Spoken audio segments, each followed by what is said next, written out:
Bonjour, bonjour à tous. Bonsoir. Bonjour. Bonsoir, Bonjour. Bonjour Bonjour. tout le monde. bonsoir. Allô? Juste se rappeler que le webinaire est pour les parents. Les parents, donc on va donner des stratégies aux enfants pour que vous puissiez les accompagner dans la lecture. Allô. Bonjour, bonjour Vicky, bonjour Bob, Oh, bonjour. bonjour Daphné, Bouchra, Céliane, Cécilia, Jade, Shena, Christina. Si vous voulez ouvrir votre caméra, il n'y a aucun problème. Bonjour tout le Bonjour monde. Shena. Alors, Allô. on rappelle que le webinaire, c'est pour les parents. D'accord? Donc, les enfants que je vois, vous pouvez aller chercher vos parents s'ils veulent se joindre, mais c'est pas un cours aujourd'hui pour vous, les enfants. C'est vraiment un cours pour les parents pour vous soutenir là, dans l'accompagnement de votre enfant dans les stratégies de lecture. Bonjour Myrial, Josiane, Marjorie, Anna. Ah, on a quand même beaucoup Ouais, on est une de vingtaine de familles. personnes. Merci d'être connectés ce soir. Oui, Sylviane, Jade. Alors, je vais vous Alors, partager mon écran. oui, on peut y Oups, aller. attendez.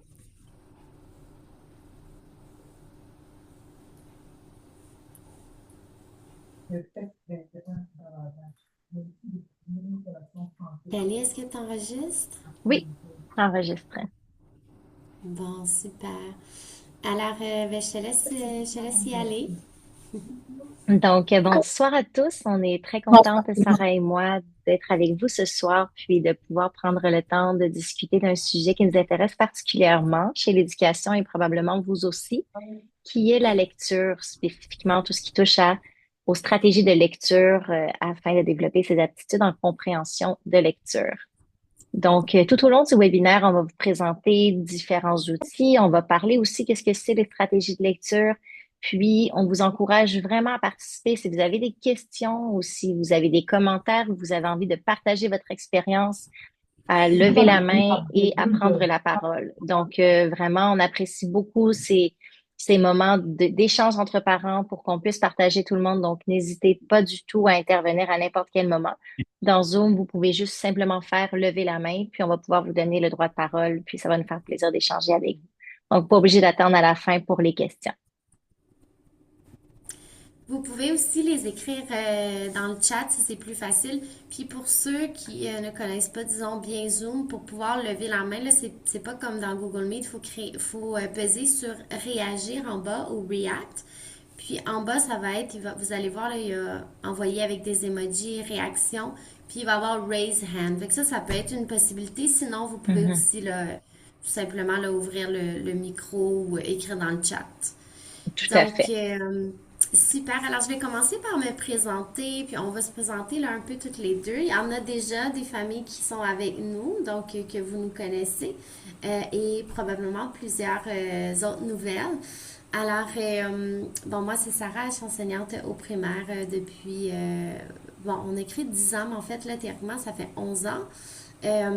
Donc, très passionnée de tout ce qui touche à l'éducation, à la pédagogie aussi par projet. Donc, à engager les enfants, en fait, là, dans leurs apprentissages, à faire des activités motivantes avec eux. Donc, j'ai aussi une formation comme professeur de yoga. Donc, j'enseigne le yoga aux adultes et aux enfants aussi depuis plus de 5 ans. J'ai aussi, je vous dirais, là, la gestion des émotions, puis tout ce qui touche à l'anxiété de performance, je vous dirais que ça, c'est ma force avec les jeunes. Donc, beaucoup de dédramatiser, de les outiller aussi en différentes stratégies. Puis, bon, tout ce qui me passionne, là, je suis artiste, donc musicienne, le chant, puis tout ce qui touche, là, justement, à la montagne, donc la randonnée en montagne, l'activité, être en nature. Alors, voilà de mon côté.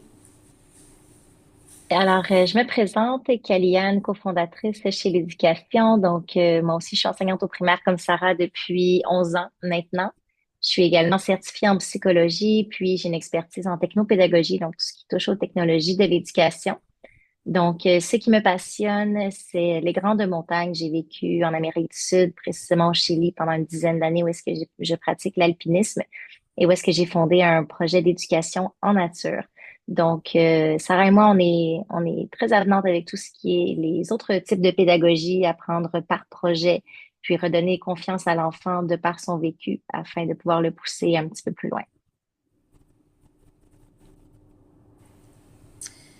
Donc, si on peut commencer, en fait, là, aujourd'hui, c'est un webinaire pour vous outiller à la maison. On parle souvent de compréhension de lecture, mais en fait, aujourd'hui, on va décortiquer un peu tout. C'est quoi la compréhension de lecture? C'est pas seulement de lire un texte et de répondre aux questions. Donc, il y a différentes stratégies, en fait, qu'on va aller enseigner. Et là, on va vous montrer aujourd'hui comment est-ce que vous pouvez justement accompagner, vous, votre enfant, avec ces stratégies-là. Donc, au-delà des mots, pourquoi la compréhension, c'est la clé, en fait, de beaucoup, beaucoup, beaucoup de choses. Donc, en fait, c'est que ça nous permet aussi de développer notre pensée critique.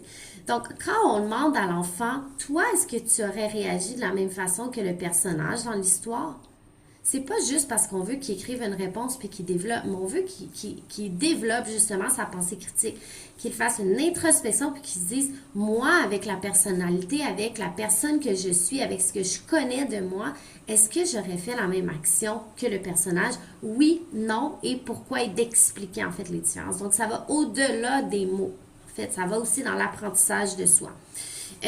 Ensuite, ben, c'est sûr que c'est pour favoriser l'autonomie de l'enfant. Donc, on veut éventuellement que les jeunes soient en mesure de lire, de s'informer, de lire autant quand on va au restaurant puis qu'on commande quelque chose que de lire sur des pancartes, de lire sur donc la lecture, ça a une grande, grande place en fait là, dans notre vie.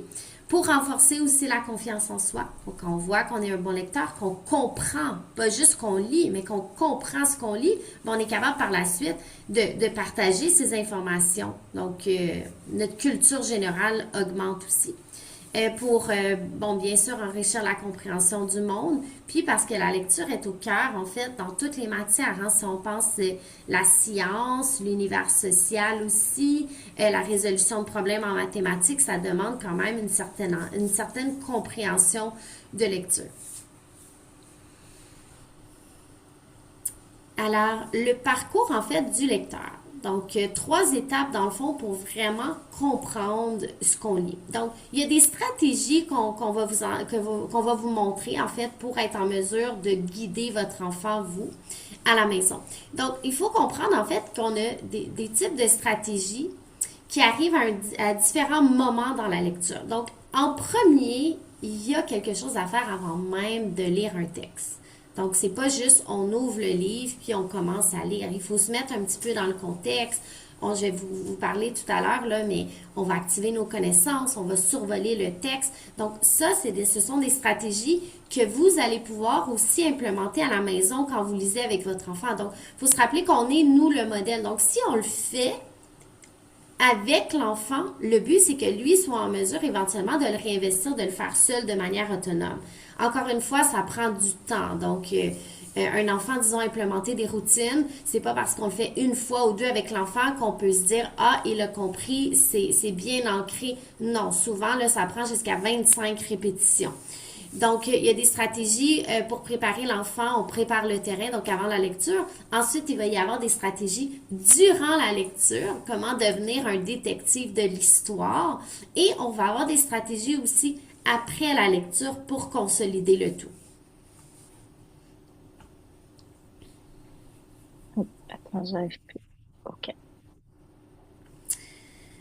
Alors, avant la lecture, préparer le terrain. Bon, là, c'est sûr que dépendant du niveau scolaire de votre enfant, il y a des stratégies qui vont être là, il y en a d'autres qui ne seront pas là. Donc, on s'entend que la lecture des enfants qui sont en première, deuxième année, juste savoir là ici, si vous pouvez peut-être écrire dans le chat, là, votre enfant est en quel niveau scolaire, juste pour qu'on ait une idée. Donc, c'est sûr que les stratégies vont être différentes. Bon, les stratégies de quatrième vont avoir les stratégies de première, deuxième, troisième, quatrième, etc. Mais on s'entend que tout ce qui touche à la compréhension du vocabulaire, souvent comme les inférences, les mots de la même famille, ça, on va retrouver ça le plus quatrième, cinquième et sixième. OK, là, je vais dans le chat de deuxième, troisième, quatrième, quatrième. OK, OK. Parfait. Un Cinquième, peu de quatrième, tout. cinquième. Deuxième, première, trois, cinq. OK, super. Alors, avant la lecture, en fait, on prépare le terrain. Donc là, je vous donne un exemple. Mais disons que vous êtes avec votre enfant à la maison, puis que avant l'heure du coucher, vous avez un livre. On commence, en fait, là, la première lecture du livre. Alors là, ce qu'on va faire, c'est qu'avant de commencer la lecture, on va survoler le texte. Donc, ce que ça veut dire, ça, c'est que on va observer le titre, on va observer les images, on va regarder la mise en page pour se faire une première idée du sujet. Donc, le but de ça, c'est que l'enfant ait déjà une idée. Donc, est-ce que c'est un texte où je vais apprendre l'information ou est-ce que c'est un texte qui va raconter une histoire? Donc, déjà, de savoir un peu le contexte, quel genre de texte est-ce qu'on va avoir, ça va tout changer pour l'enfant.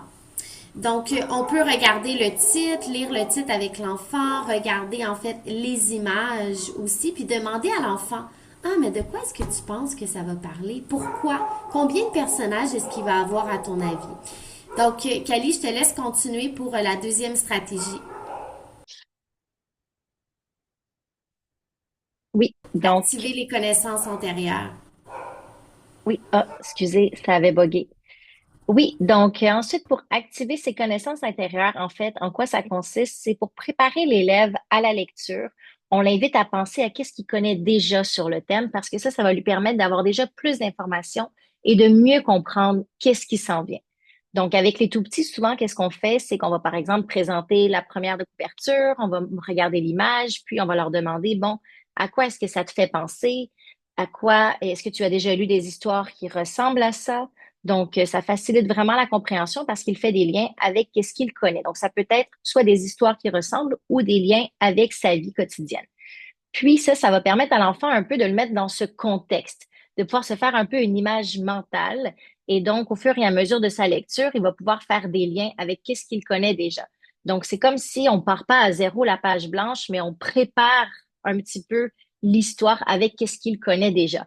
Donc, faire référence aux personnages, aux lieux, aux actions, aux images. Donc, de l'amener à lui exprimer qu'est-ce qu'il connaît déjà en lien avec ça. Mhm. Je vous donne un exemple aussi, là. Disons qu'on a une tortue. OK? L'image, c'est une tortue. Ben, on peut poser à l'enfant, mais qu'est-ce que tu connais déjà sur la tortue? Est-ce que tu te souviens avoir vu un film où tu as appris des informations sur la tortue? Est-ce que tu te souviens avoir vu une tortue en vrai ou sur la plage? Comment elle est sa carapace? Est-ce qu'elle nage dans l'eau? Est-ce que c'est une tortue qui nage dans l'eau ou c'est une tortue terrestre? Donc, de poser toutes ces questions-là. Puis, qu'est-ce qu'on veut faire? C'est qu'on veut réactiver qu'est-ce que l'enfant connaît déjà sur le sujet pour qu'il parte déjà avec une base. Donc ça peut se faire dans tout. Ça peut se faire dans le fond, je sais pas, là, disons que vous avez un texte sur la chauve-souris, puis que vous avez été au biodôme il y a environ 4 ans, puis que l'enfant a vu une chauve-souris. Mais qu'est-ce que tu avais lu sur l'enseigne? Essaie de retourner à l'arrière. Donc, l'enfant, en fait, va déjà avoir une meilleure compréhension de l'histoire s'il a déjà une idée du sujet.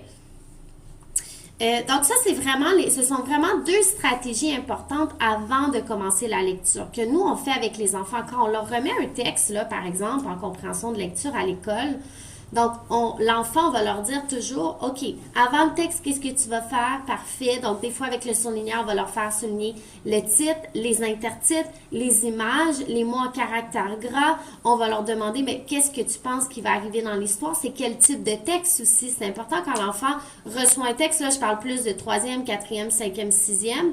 L'enfant devrait savoir quel type de texte est-ce qu'il lit.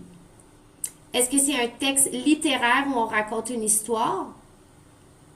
Donc, dans les textes littéraires, on a tout ce qui est le texte narratif, le récit en cinq temps, les contes, un poème, donc tout ça. Donc, on peut se poser ces questions-là. Ou est-ce que c'est un texte, au contraire, où je vais apprendre de l'information quand on pense à des textes descriptifs, des textes informatifs? Donc, où on va apprendre, par exemple, sur le lion. Donc, on va décrire physiquement le lion. On va décrire, par exemple, son alimentation, son habitat, mode de reproduction. Ça, c'est pas un texte qui raconte une histoire. Il n'y aura pas de personnage. Donc, on veut que l'enfant soit en mesure, avant même de lire un texte, de comprendre quel type de texte est-ce que ça va être.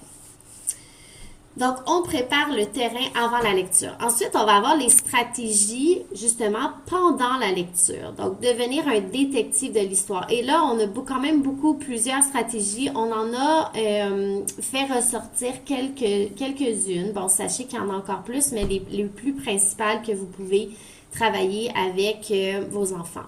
Donc, d'abord, je vous dirais que la ponctuation, c'est l'une des plus importantes. Donc, souvent, on entend les parents, on échange avec des parents, puis ils nous disent, bon, mon enfant comprend pas. Puis la première chose qu'on va leur demander, c'est, est-ce qu'il fait des pauses après ces phrases? Donc, après le point, est-ce que les signes de ponctuation sont respectés? Pourquoi qu'on dit ça? C'est que si l'enfant, disons, lit une phrase sans arrêt, ben une phrase, normalement, c'est une idée. Mais là, c'est comme s'il y a trois, quatre idées qui viennent se mélanger dans la tête de l'enfant. Donc, il n'y a pas le temps d'assimiler, en fait, l'information.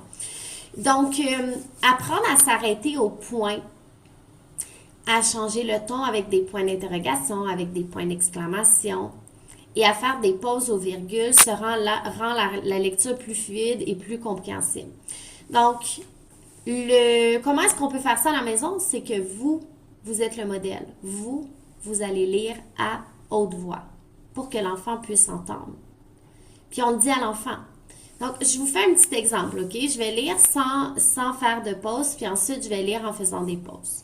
Donc, apprendre à s'arrêter au point, à changer le ton avec les points d'interrogation, d'exclamation et à faire des pauses aux virgules, cela rend la lecture plus fluide et plus compréhensible. Utiliser les indices autour du mot et la structure de mots, préfixes, suffixes, mots de la même famille. Pour deviner son sens, ça enrichit le vocabulaire, son autonomie.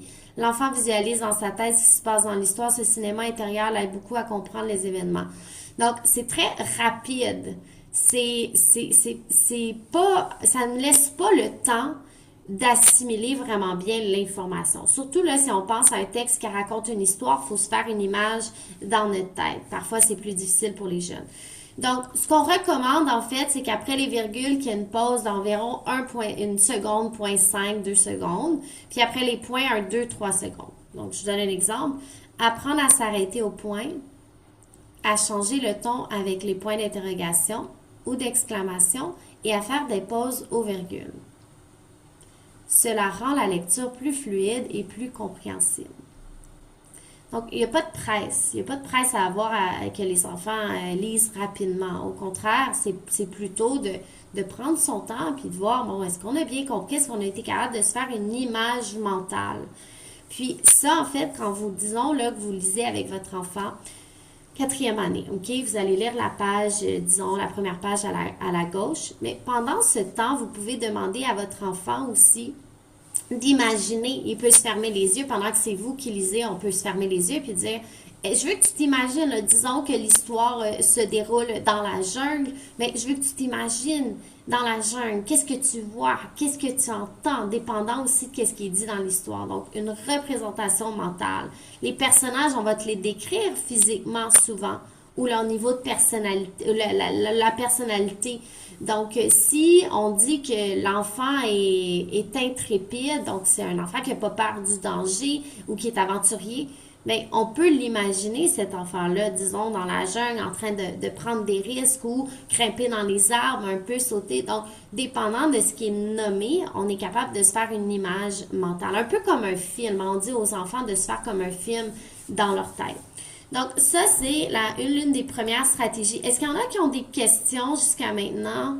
Si vous voulez écrire dans le chat ou juste ouvrir votre micro, là, tout simplement, il n'y a pas de problème. Ou est-ce que c'est des stratégies que vous mettez déjà en place avec vos enfants lorsque vous faites de la lecture avec eux? de façon intuitive. Des fois, c'est peut-être Mhm. des pratiques que vous faites déjà sans nécessairement savoir que c'était une stratégie de lecture, puis vous avez observé de quelle façon ça l'aide l'enfant dans sa compréhension. Tout à fait. OK, ben je vais continuer. En fait, bon, se faire une image mentale, donc ça, je l'ai comme nommé là, déjà avec l'autre. Dans le fond, c'est visualiser vraiment dans sa tête ce qui se passe dans l'histoire. Donc, c'est comme un cinéma intérieur. Ça aide beaucoup l'enfant, dans le fond, à suivre la progression des événements et à comprendre, en fait, l'histoire.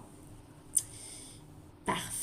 Alors, comprendre un mot nouveau. Là, on arrive dans une stratégie. En fait, comprendre un mot nouveau, il y a plusieurs stratégies qu'on peut aller travailler, dont les mots de la même famille, dont les préfixes, dont les suffixes. Et d'ailleurs, sur la plateforme Ludication, les stratégies de lecture sont enseignées. Donc, stratégie individuelle, mais aussi des compréhensions de lecture après où on peut intégrer là, la plupart des stratégies. Donc, les mots de la même famille, c'est quoi? Donc, si, par exemple, il y a une idée qui me vient en tête, mais j'ai le mot lampadaire, l'enfant ne comprend pas le mot lampadaire, mais on voit dans le mot lampadaire, on a le mot lampe. Donc, c'est un mot de la même famille. Donc, ça permet à l'enfant de comprendre, ah, OK, lampe, probablement que ça fait de la lumière. Donc, mot de la même famille, trouver en fait souvent le petit mot dans le grand mot. Donc, ça va permettre à l'enfant de mieux comprendre. Euh, Ensuite, bon, ben, tout ce qui touche au préfixe. Donc, si je pense à prendre, reprendre, dire, redire, le re, hein, un préfixe, c'est un petit mot qu'on met devant le mot de base. Mais le re veut dire une autre fois. Donc, je prends quelque chose, je le reprends, je le prends une deuxième fois. Je dis quelque chose, je le redis, je le dis une deuxième fois. Donc, une fois que les enfants comprennent le sens du préfixe, donc des préfixes, on en a plusieurs, là, si je dis séparable, inséparable, possible, impossible, le contraire de, bien, une fois qu'on enseigne, en fait, à l'enfant le préfixe, ah, regarde, il y a un petit mot, il veut dire quoi encore, ce petit mot-là? On l'avait vu ensemble dans la lecture. Est-ce que tu t'en souviens? Eh, regarde, on le voit dans un autre mot ici. Ils vont commencer, là, les préfixes vont commencer, puis les suffixes vont commencer à apparaître dans vos vies, là, vous allez les voir partout. Donc, vous pouvez les réintégrer aussi avec vos enfants de cette façon-là. Ensuite, si je continue avec les suffixes, ben la même chose. Les suffixes, c'est un petit mot qu'on met à la fin du mot. Si je pense au mot maisonnette, l'enfant comprend le mot maison, mais qu'est-ce qui veut dire le être à la fin? Donc, une maisonnette, une petite maison. OK? Donc, ça veut dire petite. Donc, voilà, donc pour cette stratégie-là. Donc, après, c'est sûr qu'il faut aller en profondeur là, dans ces stratégies-là pour vraiment bien comprendre, donner des exemples aux enfants. Mais ça permet, comprendre des mots nouveaux, ça permet vraiment d'enrichir le vocabulaire, l'autonomie de l'enfant, mais aussi d'aider à la compréhension. Donc, ça va devenir là, des automatismes. Kali, je pense qu'il me restait une petite stratégie en haut, juste voir si tu peux retourner. Des Ouais. Ah inférences. oui, les inférences, ouais. Bon, ça, les fameuses inférences, c'est quand la réponse n'est pas écrite mot pour mot dans le texte, mais qu'on donne des indices. OK? Je vous donne un autre exemple là, qui me vient en tête. Hamza se promène dans la rue et remarque que les lampadaires sont ouverts. À quel moment de la journée se déroule l'histoire? Donc, c'est pas écrit que l'histoire se déroule la nuit ou tard le soir ou tôt le matin. Par contre, à l'aide des indices, donc se promener dans la rue, lampadaire, là on a une autre stratégie hein, qui entre en jeu, la stratégie des mots de la même famille. Dans le mot lampadaire, comme j'ai utilisé tout à l'heure, il y a le mot lampe.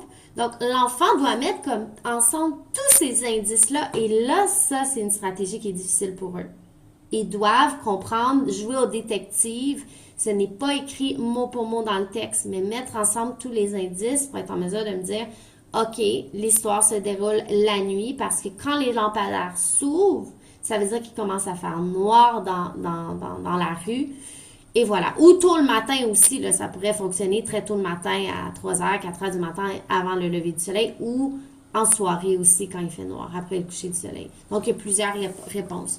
Un autre exemple qui me vient là, dans les inférences, si je dis à l'enfant, l'enfant aime se promener nu-pied dans la forêt, il grimpe dans les arbres, il s'accroche aux arbres, il met sa tête vers le bas. Quel est le trait de personnalité du personnage? Quel est le trait de personnalité du personnage dans l'histoire? Mais à ce moment-là, ce n'est pas écrit mot pour mot qu'Hamza est aventurier, qui prend des risques, qu'il est intrépide, ce n'est pas écrit. Mais on comprend avec les actions qu'il fait que c'est un trait de personnalité qu'il a. Même chose si on a, par exemple, on dit dans l'histoire que le personnage, il veut toujours, il a toujours sa collation le matin, puis il coupe sa pomme en cinq et il donne un morceau à chacun de ses amis. Ce n'est pas écrit qu'il est généreux, mais on comprend qu'il aime partager. Donc, il faut lire entre les lignes. Donc, ça, c'est une stratégie, là, souvent, qui est plus difficile chez les enfants. Donc, s'il y en a qui veulent justement nous parler, est-ce que c'est quelque chose qui est difficile chez votre enfant? Est-ce que vous connaissiez ces stratégies-là déjà? Donc, le mot inférence, c'est un mot qui revient là assez souvent.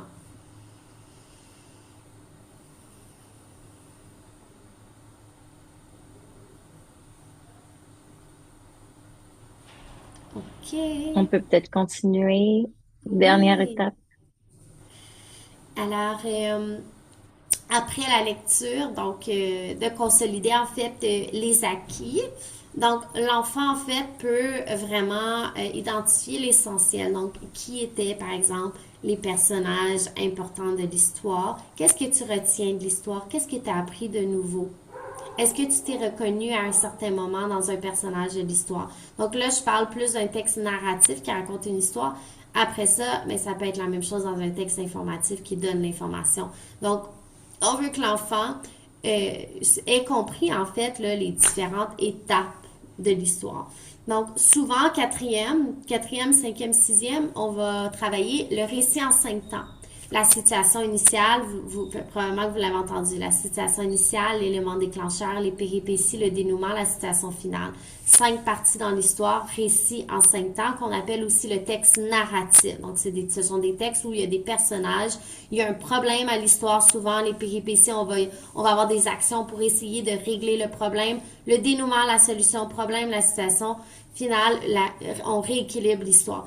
Donc, tout ça, en fait, l'enfant devrait être en mesure à la fin de l'histoire de me dire c'est qui au début, où se déroulait l'histoire, qui étaient les personnages, qu'est-ce qui se passait, quel était le problème de l'histoire ou la surprise, quelque chose qui fait en sorte qu'il n'y a plus d'équilibre à notre histoire. Qu'est-ce que le personnage a fait pour essayer de régler le problème, et souvent ça n'a pas fonctionné durant les péripéties, le dénouement et la situation finale.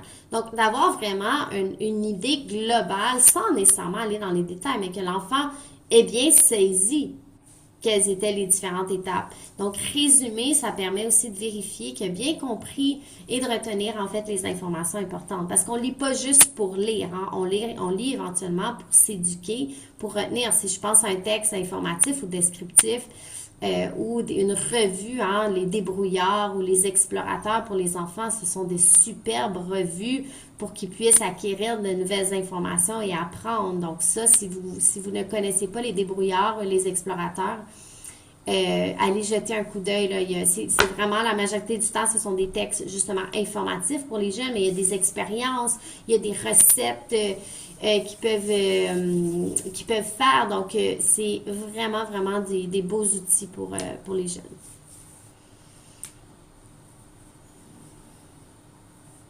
Donc Alors, maintenant, vas-y. les parents, donc votre rôle avec ces stratégies de lecture et qu'est-ce que vous pouvez concrètement faire avec vos enfants à la maison afin de les aider à développer ces stratégies.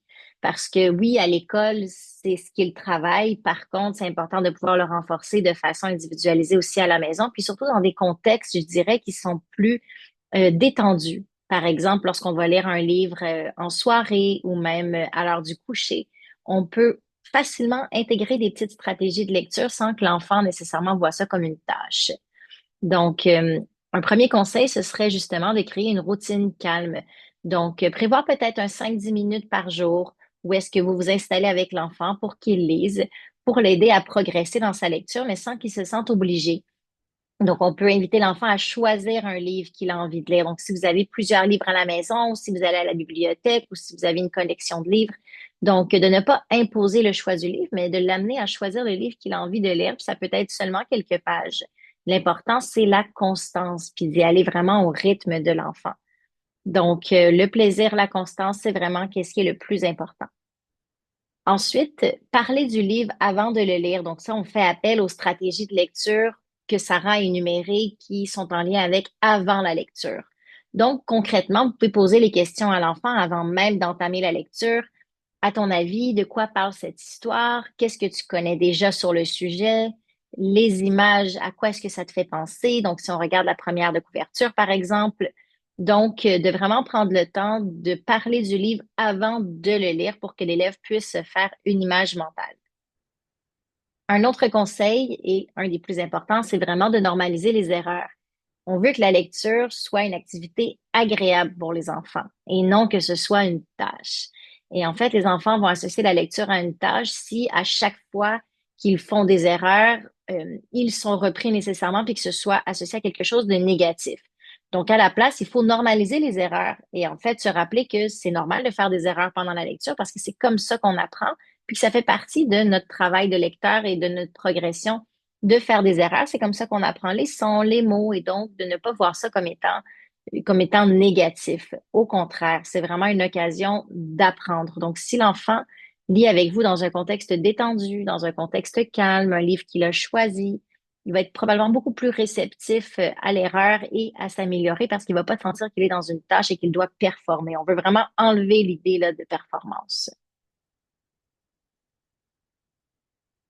Donc, faire de la lecture un dialogue, pas un interrogatoire.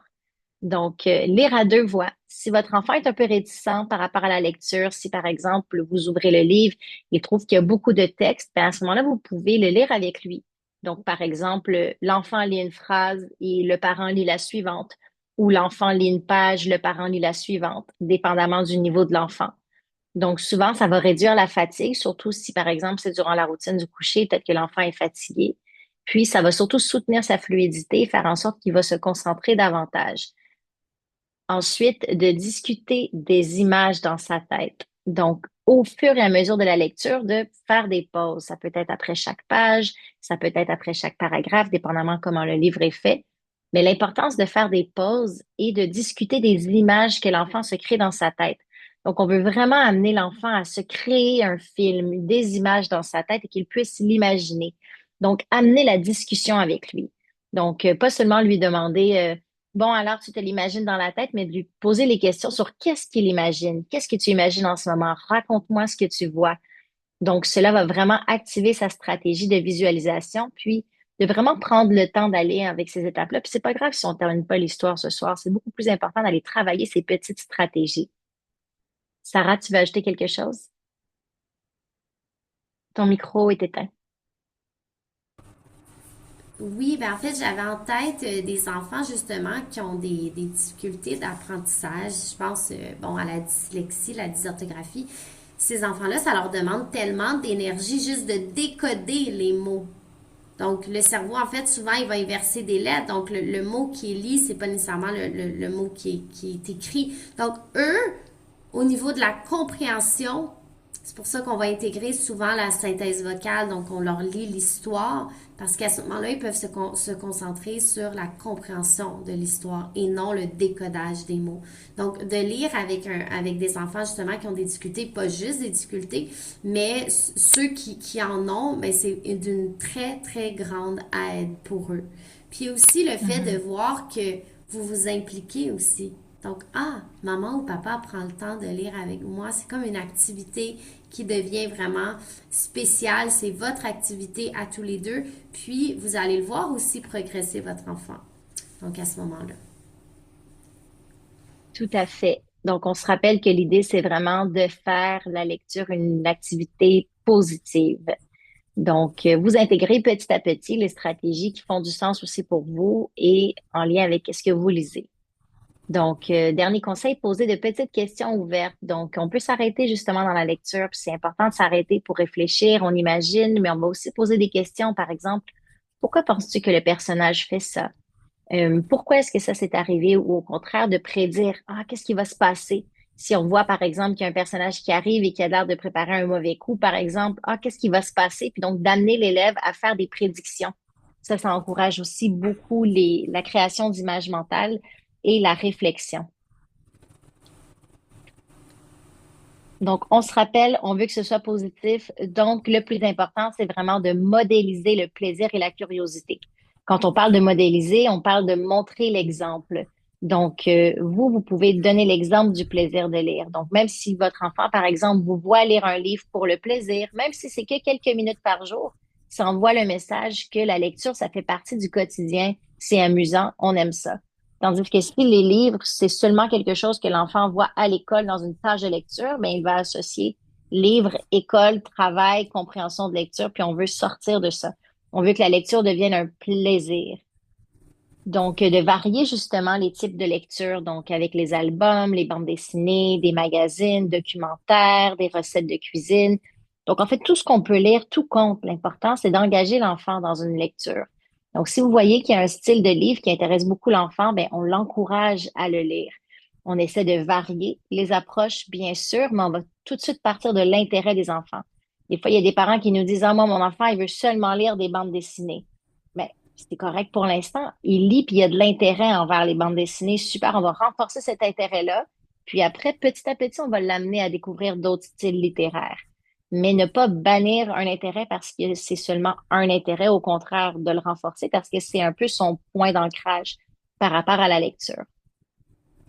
Un autre conseil, cherchez ensemble le sens d'un mot. Donc, par exemple, si vous lisez un texte puis qu'il y a un mot inconnu, donc de se poser la question. Donc, il ressemble à quel mot que tu connais? Relis la phrase. Qu'est-ce qui ferait du sens ici? Donc, d'utiliser les petites stratégies puis de se poser des questions ensemble.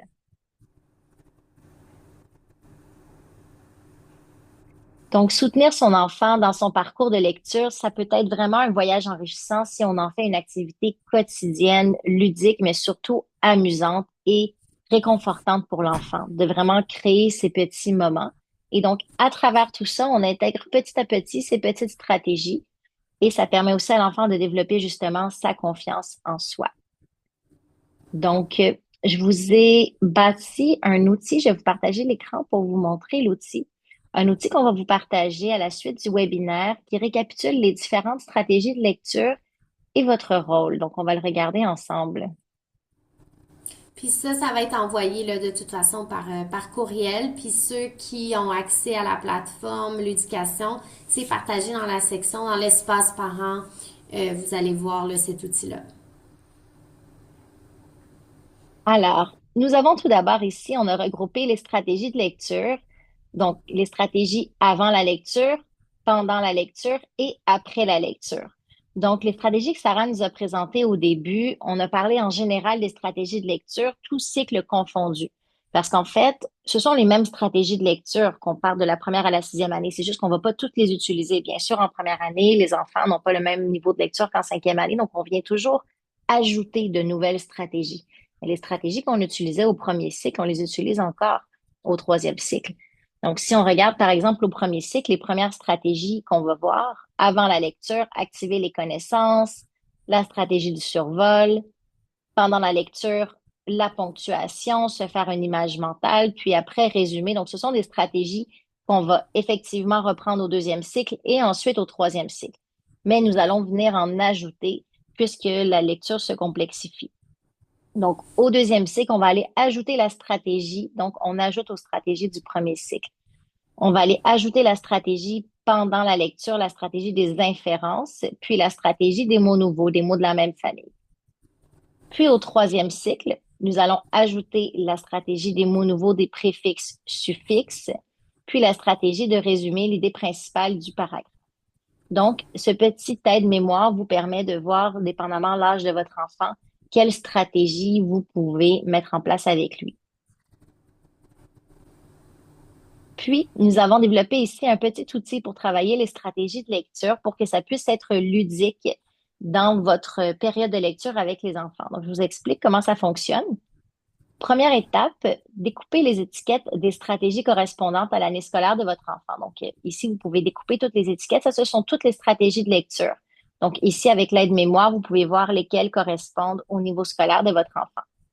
Une fois que vous avez les petites étiquettes, vous les gardez, puis en fait, à chaque fois que vous allez lire un livre, l'enfant va devoir utiliser ces stratégies de lecture. Donc, comment est-ce qu'il va le faire? Concrètement, lorsqu'on est en train d'utiliser une stratégie de lecture, si par exemple on commence à lire le livre, puis on va aller activer les connaissances antérieures, on va poser des questions. L'image, à quoi est-ce que ça te fait penser? À l'école, oui, c'est vrai, moi je vais à l'école, les amis. Donc, bref, on travaille par exemple la stratégie des connaissances antérieures. On va prendre l'étiquette, puis on va aller la déposer sur le livre. Donc, par exemple, l'enfant, s'il avait 5 étiquettes, ces 5 stratégies, il vient d'en utiliser une. On la dépose. Parfait. Donc, mentalement, dans sa tête, qu'est-ce que ça dit? Il voit le geste, j'ai utilisé ma stratégie de lecture. On l'amène à prendre conscience de qu'est-ce qu'il fait. Et donc, il voit qu'il lui reste 4 stratégies de lecture à utiliser au fil de la lecture. Si par exemple, on avance dans l'histoire et puis on va faire une pause, puis on va se faire une image mentale de qu'est-ce qui se passe, on va aller déposer l'étiquette de l'image mentale sur le livre. OK, donc l'enfant voit concrètement qu'il a utilisé sa stratégie de lecture. Ça permet de mettre des mots sur la stratégie, mais ça permet surtout à l'enfant de prendre conscience du processus qui se passe en lui. Donc, qu'est-ce qui se passe? De quelle façon est-ce que je fais cette stratégie de lecture?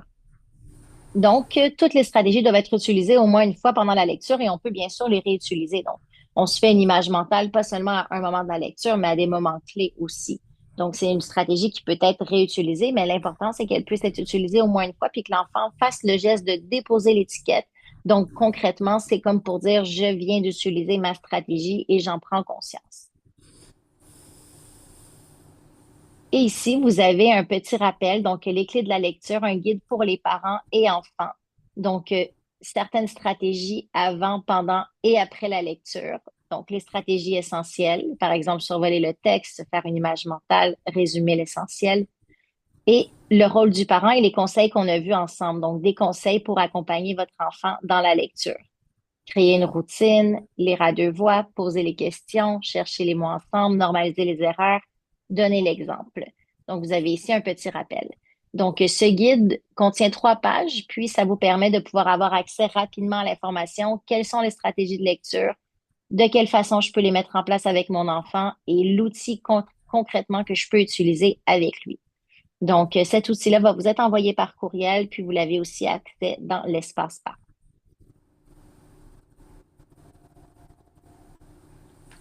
Donc, je vais vous repartager la présentation ici.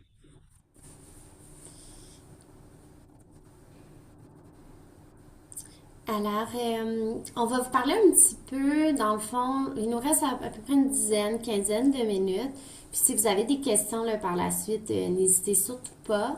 Donc, on va vous parler un petit peu de comment nous, on accompagne justement les enfants dans leurs apprentissages. Donc, je vous dirais qu'on ne travaille pas juste avec des enfants qui ont des difficultés, mais on travaille vraiment avec tout type d'enfants, de la première année jusqu'en secondaire 2. Donc, en fait, on a différents programmes. Donc, le programme, en fait, tous les programmes viennent avec une plateforme. Donc, ça, c'est le programme autonome. Donc, le programme autonome, c'est que vous avez accès, en fait, à des cours de la première à la 6e année du primaire. Puis, Kali, peut-être si tu veux partager un peu ton écran là, par rapport au programme autonome. En même temps, là, ça va leur donner La plateforme, tu veux dire? oui, c'est ça. OK. Ça va leur donner une idée là, des cours. Puis, dans le fond, vous avez des cours qui sont par niveau. Donc, par première, deuxième, troisième, quatrième, cinquième, sixième. Donc, disons justement que vous voulez aller travailler la stratégie des inférences. À ce moment-là, vous pouvez aller dans la plateforme. Vous allez voir à quel endroit est le cours. Donc, ça, c'est une plateforme, en fait, que l'enfant fait vraiment de manière autonome à la maison. Donc, le but, c'est que vous ayez des outils qui sont clés en main, qui c'est du contenu qui est créé par des enseignantes certifiées, des orthopédagogues, des conseillers pédagogiques. Donc, il y a toute une équipe derrière. Le but, c'est que vous ayez des outils clés en main à pouvoir pratiquer à la maison, puis que votre enfant ait du plaisir à apprendre. Donc, il y a vraiment des jeux interactifs. Donc, on s'en va vraiment dans l'apprentissage par le jeu, puis les niveaux de difficulté vont augmenter aussi. Donc ça, justement, là, on a des missions, ici, ce que Kali partage. Donc là, c'est des questions d'inférence. Donc, on va dire à l'enfant, si jamais il se trompe, oups, continue d'agrandir tes connaissances, on retourne à l'arrière et à la fin, il va devoir ouvrir un code secret. Donc ça, c'est un des derniers niveaux qui est plus difficile. On s'entend que ça s'adresse aux élèves de quatrième, cinquième, sixième année. Donc, il va devoir rentrer un petit code, puis on va sauver la Colombie. Donc, c'est un toucan qui part à l'aventure, qui s'en va explorer le monde. Donc, en même temps d'apprendre le français, les enfants apprennent aussi, par exemple, sur les animaux marins, sur l'île de Cozumel au Mexique. Donc, on part vraiment à l'aventure. Il y a autant tout ce qui touche à la grammaire, la conjugaison, l'orthographe lexicale des mots, si on pense aux plus jeunes, hein, les phonèmes, les graphèmes. Il y a les stratégies de lecture, stratégies d'écriture, des compréhensions de lecture. Donc, c'est assez complet. Donc là, justement, ça, c'est les mots de substitution pour que les enfants évitent dans les textes de toujours répéter le chien, le chien, le chien, le chien, mais on peut dire le mammifère, la bête poilue, etc. Donc, ça, c'est une stratégie, justement, là, d'écriture, les mots de substitution. Alors, ça, c'est par rapport au programme autonome. Donc, tous nos programmes, en fait, viennent avec cette plateforme-là. Puis, sur la plateforme, vous avez un espace pour les parents qui est vraiment génial aussi. Vous allez avoir les webinaires qu'on fait en ce moment en rediffusion avec tous les outils, mais d'autres outils aussi d'accompagnement pour vos enfants. Et il y a aussi un cours pour les parents pour vous aider, dans le fond, à mettre en place des façons simples et efficaces d'aller travailler, par exemple, les devoirs et les leçons à la maison, mais de l'apprentissage par le jeu, donc qui va motiver votre enfant. Donc, ça, c'est pour le programme autonome. Ensuite, le semi-privé, je vous dirais que c'est un programme c'est celui qui est le plus populaire là, auprès de nos familles. Donc, en fait, c'est la même chose que je vous ai dit par rapport au programme autonome, mais on va ajouter des séances de tutorat avec une enseignante. Et là, ce qui est vraiment avantageux pour les enfants, c'est qu'ils ne sont pas seuls. On va travailler par petits groupes de 8 élèves. Donc, on travaille les 3 compétences, compréhension de lecture, écriture et résolution de problèmes en mathématiques. Donc, on travaille par bloc. Donc, les enfants vont évoluer au niveau académique, mais on va aussi aller travailler la confiance en soi, la gestion des émotions et la persévérance. Donc, durant ces cours-là, c'est toujours avec une enseignante. À chaque semaine, à la même heure, il y a la constance est super importante pour les enfants. Puis, ils vont toujours travailler avec le même petit groupe. Donc, c'est une famille qui évolue ensemble. Donc, il y a des beaux liens qui se tissent. Puis, ce qui est vraiment génial, c'est que les enfants ils commencent à réaliser, ah, mais je suis pas le seul, moi, disons, qu'il y a des défis dans telle chose. Donc, les enfants commencent à arrêter de se comparer, de se dire, ah, ben moi, je suis différente des autres. C'est ça qu'on veut mettre de l'avant aussi. Donc, on est tous vraiment uniques. On a tous des qualités qui sont différentes. On a tous des forces qui sont différentes. On a notre propre unicité. Puis, c'est ça aussi qu'on veut offrir aux enfants. Donc, qu'ils arrêtent de se comparer ou qu'ils arrêtent de penser, ah, moi, j'ai eu un 80. Les notes, on n'est pas dans la performance. On est vraiment dans une évolution de l'enfant. Pour que l'enfant évolue, qu'il soit fier de lui, qu'il prenne confiance, qu'il prenne des risques. Donc, ça, c'est par rapport au programme semi-privé. Puis, vous allez toujours, à la fin de chaque mois, recevoir un portrait détaillé, en fait, un rapport détaillé de l'enseignante qui va vous dire qu'est-ce qu'elle remarque chez votre enfant, qu'est-ce qu'il comprend bien, qu'est-ce qui est à travailler. Au niveau aussi du bien-être. Donc, est-ce que votre enfant interagit bien avec les autres? Au niveau des émotions, qu'est-ce qu'elle remarque? Donc, ça vous permet vraiment de suivre la progression, en fait, de votre enfant à chaque mois. Puis le fait d'être en petit groupe de 8 enfants, ça change tout. Ça change absolument tout parce que les enfants ont le temps de partager qui ils sont, leurs réponses, d'essayer. Donc, en classe régulière, bon, on va pas se cacher, là, mais c'est quand même beaucoup, là, 20 à 26 élèves. Donc, c'est sûr que votre enfant n'a pas le temps tous les jours de donner son opinion puis de partager. Ça va vite dans une classe et c'est la réalité. Donc, c'est pour ça aussi qu'on a choisi des petits groupes de 8 élèves pour que les enfants se sentent vus, écoutés, entendus.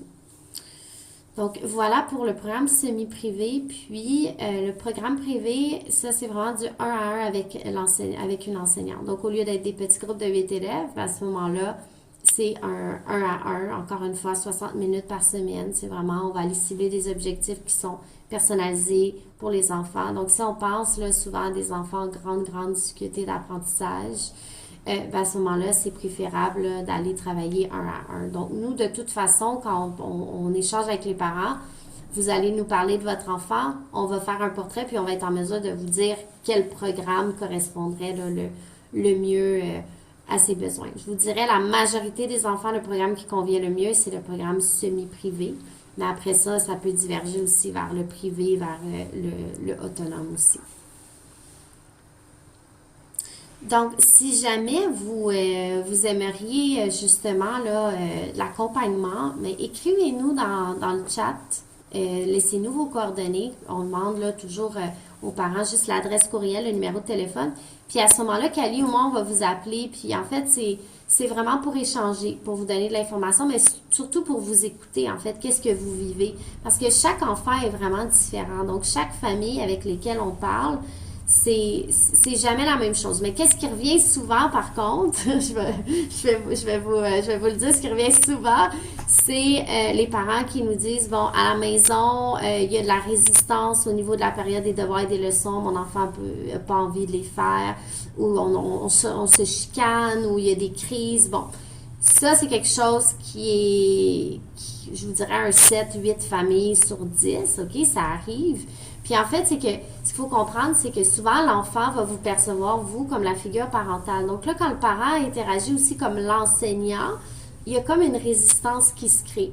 Puis bon, moi, je pense à moi aussi, là, quand j'étais au secondaire, en mathématiques 5,36, mon Dieu, mes parents essayaient de m'aider, mais ça fonctionnait pas du tout. Puis je devenais impatiente, puis eux devenaient impatients, puis bon, on avait fait appel à de l'aide, puis ça avait tout changé aussi, ça m'avait redonné la confiance. Donc, ça, c'est une des raisons aussi. Puis une deuxième raison, c'est, j'entends beaucoup de parents qui nous disent aussi, bon, mon enfant a de la misère à se concentrer. Puis ce qu'on aime beaucoup dire, puis on a fait un webinaire là-dessus, Kelly et moi, puis vous allez voir aussi, il y a plein d'outils sur la plateforme par rapport à ça.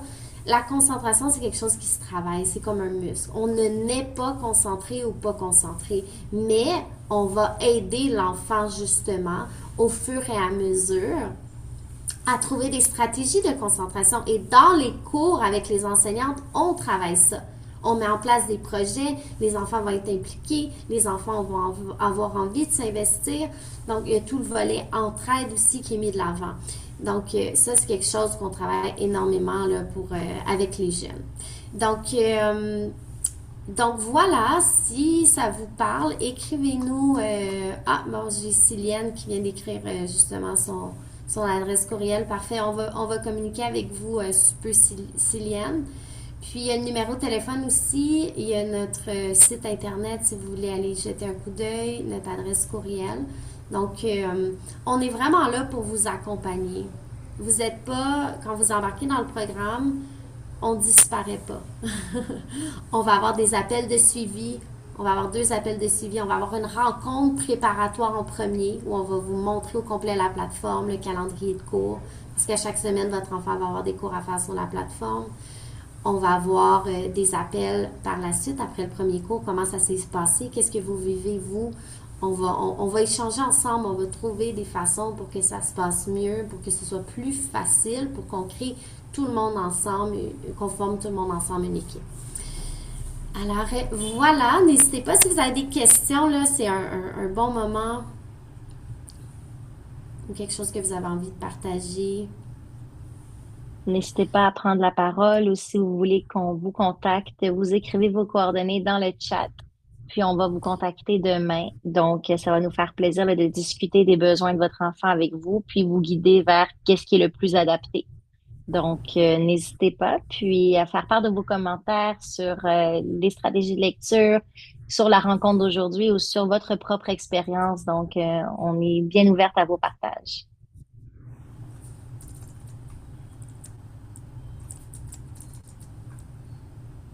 Donc, merci à tous pour votre participation. Merci à vous. Merci. N'hésitez pas à nous écrire par courriel ou à aller réviser notre site Internet si vous ne nous connaissez pas déjà. Puis si vous êtes déjà avec nous, ben, on se dit à très bientôt. Merci, Shena. Merci, Menas. Merci, Célienne. Oussama. Besoin de conseils concernant la grammaire dictée. OK, on va communiquer avec vous là, avec plaisir. Fils à son 2e cours demain. Ah, bon. Ah, on est Génial. bien contente.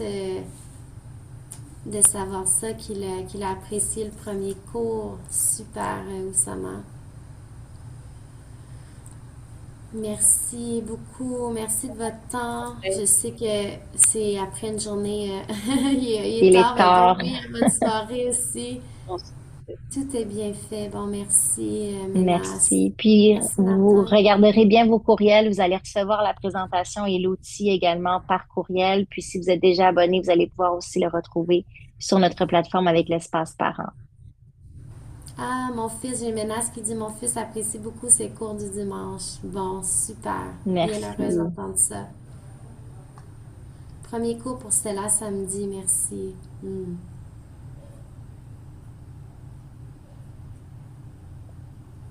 Merci à tous de votre participation, de votre confiance, puis d'être restés jusqu'à la fin. Donc, la plupart, ils sont restés jusqu'à la fin. Donc, merci beaucoup. Merci à vous. Bonne soirée. Bye Merci. Bonne bye. soirée. Merci beaucoup. Bonne soirée. Merci. Bonne Merci. soirée.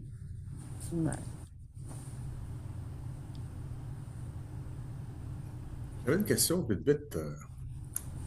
Oui, allez-y. Moi, je me demandais, tu sais, mon garçon, quand je lui montre un long texte, il est comme moins motivé. Il est comme moins Mhm. motivé. Puis quand je pose des Mhm. questions, là, quand il cherche mettons, ce qui concerne les questions dans le texte est tellement long, il se retrouve plus dedans, au fond. Y a-t-il un truc pour Mhm. ça ou En quelle année il est, votre garçon, juste pour que ça me donne une idée? deuxième année? En deuxième année, OK.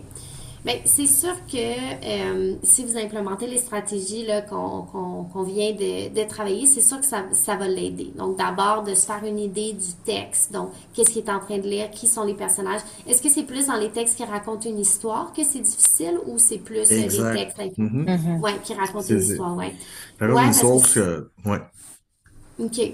OK, parfait. Ben, c'est sûr que de se faire une image mentale dès le départ, de séparer en paragraphes. Donc, disons là que vous avez un texte, mettez une autre feuille par-dessus. Donc, OK, regarde, on va juste lire la première partie. Donc, vous mettez, disons, juste l'introduction, puis ensuite vous mettez la feuille en dessous du reste. Donc, déjà, ça démotive moins l'enfant. Quand un enfant est démotivé, on veut segmenter la tâche. On veut pas qu'ils voient OK. ça comme une tâche trop grande. Même chose en résolution de problèmes, hein. Souvent, là, Mhm. il y a beaucoup d'éléments. Donc, on va segmenter, on va y aller un paragraphe à la fois. Puis là, justement, au niveau de la démotivation, vous pouvez l'aider. OK, papa va lire le premier paragraphe. Puis vous modélisez. Donc, regarde, je lis le premier paragraphe, mais vous réfléchissez à haute voix. Ah, ok. OK. Donc là, je comprends. Je vois le personnage qui est dans une prairie. C'est une journée ensoleillée. Alors, je comprends que c'est la journée. Ok. Est-ce que j'ai d'autres indices qui me permettent de savoir où se déroule mon histoire? Donc, réfléchissez à haute voix comme ça. Puis le but, en fait, c'est d'être le modèle pour que votre garçon il puisse le faire éventuellement puis mieux comprendre là, l'histoire. Ah, OK, ouais, ouais, OK. Non, mais j'ai jamais essayé ça, segmenter ça. Mais c'est une bonne idée, ouais. Surtout quand ils sont tout petits comme ça en deuxième année, là, ça devient rapidement démotivant parce qu'ils commencent à s'améliorer en lecture, là. Donc, on veut vraiment leur Mhm. permettre d'y aller à leur rythme. Donc, n'hésitez pas, là, comme dit Sarah, là, c'est une bonne technique, là, de juste mettre comme une feuille pour cacher, puis d'y aller petit à petit. Puis quand vient le temps après de répondre aux questions, si des fois vous avez des questions à répondre, j'imagine, puis que là, c'est plus difficile. Si jamais vous avez la partie des questions, ben, surtout en deuxième année, là, c'est beaucoup plus des questions de repérage. Il y a moins des questions d'interprétation. Donc, vraiment d'aller rechercher des mots-clés. Si dans la question, on te demande dans quelle saison se déroule l'histoire, par exemple, ben, surligner, c'est quoi le mot-clé dans la question? C'est saison. On va aller voir, est-ce qu'on peut retrouver le mot saison dans le texte? Fait que là, on utilise la stratégie du survol. On va regarder le texte. OK, saison. Ah, il est là, il est peut-être là à trois endroits. Puis on va essayer d'aller voir, OK, la phrase autour, est-ce que ça fait du sens? Est-ce qu'on dirait que ça répond à la question? Donc, d'y aller comme Ah, ça par élimination, puis en retrouvant les mots-clés qui sont importants tant dans la question que dans l'histoire. ah, c'est bien, ouais, Mhm. j'ai même pas pensé à ça. C'est un Ouais, bon truc. ça peut être une autre stratégie. Puis aussi de demander à votre garçon, disons, vous lisez un paragraphe, ben, de lui poser des questions juste sur ce paragraphe-là. Donc, au lieu que ce Mhm. soit OK. à la fin avec toutes les questions, donc là, en fait, vous avez le petit paragraphe, puis vous pouvez lui dire, ah, mais dans ce paragraphe-là, disons, où le personnage est. Donc, vous réfléchissez déjà à des questions que vous pouvez lui poser là, directement avec ce paragraphe-là. OK. Excellent. Et Merci merci de votre beaucoup. question. Ben, merci aussi de votre question. Ça fait plaisir. Merci. Bonne soirée. Bonne Bye, soirée. Bye bonne soirée, bye. Deb.